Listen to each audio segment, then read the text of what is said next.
गुरुदेव, मेरी बीवी की मृत्यु के बाद मैं बावरा हो गया हूँ। रात दिन उनको याद करके रोता रहता हूँ। महाराज जी मुझे बल प्रदान करें। हम प्रणाम करते आपको, आपके प्यार को। पर वही प्यार अगर प्रिया जो से हो, लाल जो से, तो जीवन धन्य हो जाए। देखो, थे वही ही, पर आप उनको जान नहीं पाए। नहीं तो प्रायः हम प्यार शरीर से ही करते हैं, जो सामने रूप होता है। पर जो शरीर के अंदर बैठा तत्व है, जो अंतर ध्यान हो गया, तो हम स्वयं सबको मिलजुल करके लेकर उस शरीर को नष्ट कर देते हैं, जला देते हैं। और प्यार शरीर से किया था। अब भी याद तुम्हें शरीर की ही आती है, उसके अंदर जो तत्व था उससे तुमने परिचय किया नहीं। सोचो, जो अंदर वो प्रभु बैठे हुए थे, उसकी जानकारी तुम्हारी है नहीं। तुम्हारी जानकारी ढांचे की है। ढांचा को पत्नी माना, और वो ढांचा टिकाऊ है नहीं है, ये नाशवान है, समय के लिए आया है। 20 वर्ष, 50 वर्ष, 80 वर्ष, 100 वर्ष, इसका एक नियत समय है। इसके बाद हट जाएगा। वो पैदा कहीं ढांचा अलग हुआ था, संयोग आपका कुछ वर्षों का था, आपने मान लिया। जो अंदर तत्व था उसे जाना नहीं। अब वो तत्व जो अंतर ध्यान हुआ, तो उसी शरीर को जिसको प्यार करते थे फूंक दिया। अब उसी शरीर का चिंतन करके तो मुझे लगता है कि थोड़ा सुधार करो। वो अंदर जिसके लिए तुम तड़प रहे, वो प्रभु ही था। उतरा है। उसे तुम जान नहीं पाए, वो भगवान ही थे। नहीं, जो बहुत प्यार करता है शरीर से, जब उसके अंदर से भगवान चले जाए तो वो कहेगा अब वो नहीं रहे। तो तुमने प्यार किससे किया था जानते हो तुम? जो वो नहीं रहा उसको तुम जानते थे? नहीं जानते थे। तो जिसको जानते तो सामने अब करो ना प्यार। बोले नहीं, अब वो नहीं रहा, इसलिए इसको हटा दो। मतलब तुम अनजाने में भी भगवान से प्यार कर रहे थे।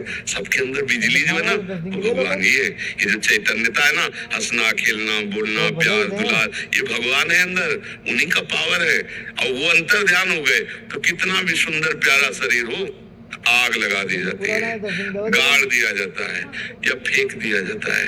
कोई महत्व नहीं रखा जाता। समझो, तुम जिसके लिए रो रहे हो वो शरीर था, परमात्मा के लिए नहीं रो रहे हो, क्योंकि उसके लिए रोते तो प्रश्न खत्म हो जाता, निहाल हो जाते।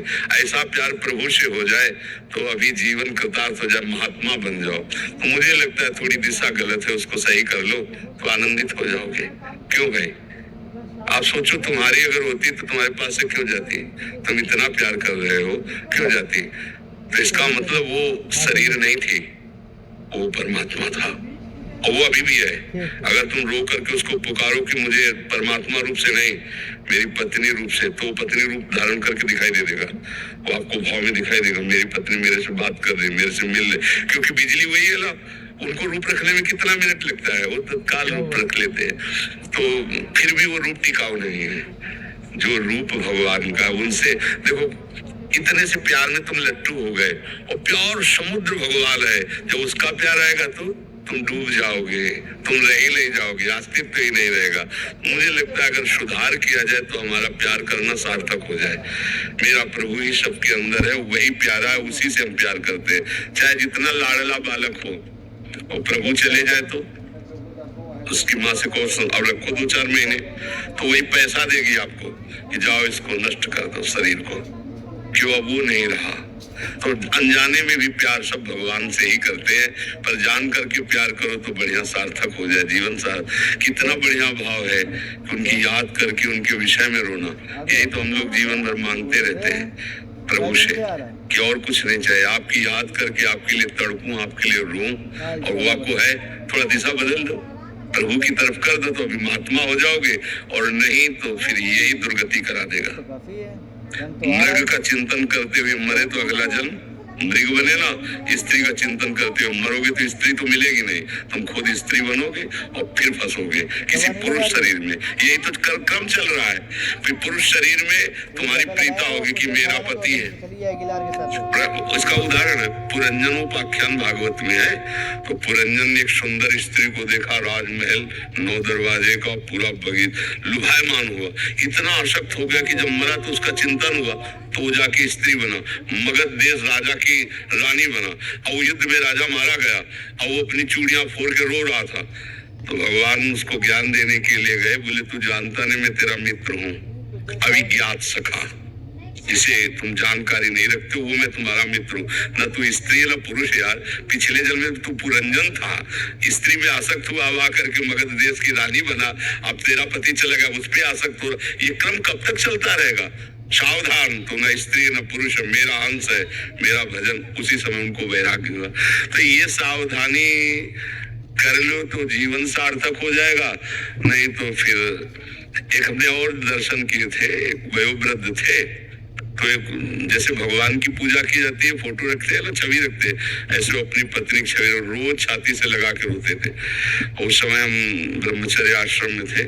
उन्होंने कहा मुझे कोई भगवान पर श्रद्धा नहीं, कोई, हमारी पत्नी छीन ली भगवान ने, और पत्नी की छवि रखते ऐसे। तो हमें अच्छा लगा, इस बात का अच्छा लगा कि यार इतनी आसक्ति, अगर इतनी आसक्ति भगवान में हो जाए तो जीवन कृतार्थ हो जाए। हम उससे उदाहरण लिया कि हमको इतनी आसक्ति भगवान पे करनी जैसे पत्नी में किए कि उनकी बात आते ही हृदय आह भर जा, मेरे प्रीतम, मेरे प्यारे, मेरे जीवन धन। तो ये मन है देखो फंस गया ना। एक धनुर्दास जी नाम के महान संत हुए हैं, वो अपनी पत्नी में इतने आसक्त थे कि एक क्षण के लिए भी उससे अलग नहीं होते थे। जैसे बाजार में सामान लाने जाना हो तो अकेले जा नहीं सकते थे, क्योंकि वो अलग नहीं हो सकते थे। पत्नी जाती थी बाजार में सामान लाने, और वो धूप न लगे इसलिए छाता लगा के ऐसे बैग चलते थे। वो ऐसे चल रही तो बैग पीछे। और आचार्य चरण के जो शिष्य जन थे, वो किसी सेवा के हेतु गए थे, उन्होंने दृश्य देखा कि सब लोग मजाक उड़ा रहे थे। ऐसे व्यक्ति का मजाक होता है ना, लेकिन उसको कोई परवाह नहीं थी, अपनी पत्नी में एकटक लगाए हुए दृष्टि, छाता लगाए हुए ऐसे चल रहा। उन्होंने जाके बताया कि एक हमने ऐसे स्त्री आसक्त पुरुष को देखा ऐसे, तो वाह, ऐसा प्रेमी, मैं दर्शन करूंगा ऐसे प्रेमी के। क्योंकि सब जगह से समेट कर एक जगह आ गया ना, अब एक जगह से मोड़ने में क्या देर लगेगी।